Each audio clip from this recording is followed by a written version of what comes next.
បាទសួស្តីបងប្អូនអរគ្នាថ្ងៃនេះនាំបងប្អូនមកមើលនៅវាលស្រែបងប្អូនពេលព្រឹកឡើងបាននៅវាលស្រែត្រជាក់បងប្អូនត្រជាក់មែនទែនហើយអញ្ចឹងបានទាញអាវយកមកពាក់ហើយដឹងថាអាចកាសាយបាទហើយឃើញទេសភាពស្អាតអញ្ចឹងក៏នាំកូនមកដើរលេងតិចនៅតាមព្រឹកស្រែបងប្អូន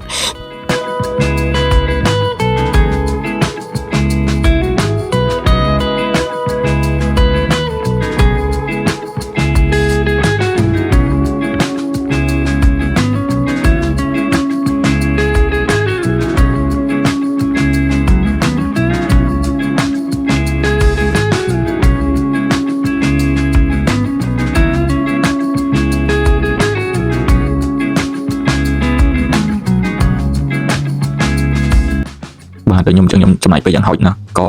មួយថ្ងៃយីដែរបងប្អូនយើងធ្វើដំណើរជាមួយនឹងគ្រួសារបងប្អូនទៅមិនក៏ដោយនាំពួកគាត់ដើរលេងខ្លះបាទដើម្បីលំហែបាទជាពិសេសក្មេងៗបាទត្រូវការ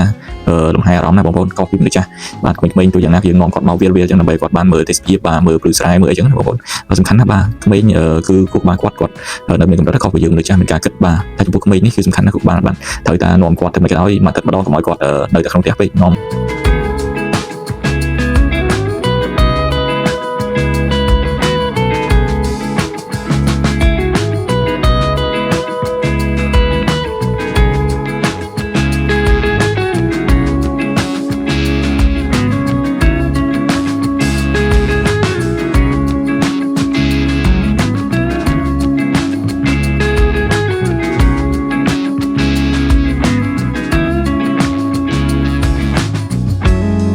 ក្មេងៗគឺសំខាន់ណាស់បាទយើងត្រូវតែបរៀនគាត់ឲ្យគាត់បានដឹងអំពីធម្មជាតិពីអីខ្លះជាងបងប្អូនហើយគាត់បានមើលបានលេងបាននេះខ្លះបាទក្មេងទូចប៉ុណ្ណឹងគឺយើងត្រូវចំណាយពេលគាត់បានលេងបានអីចឹងណាបាទ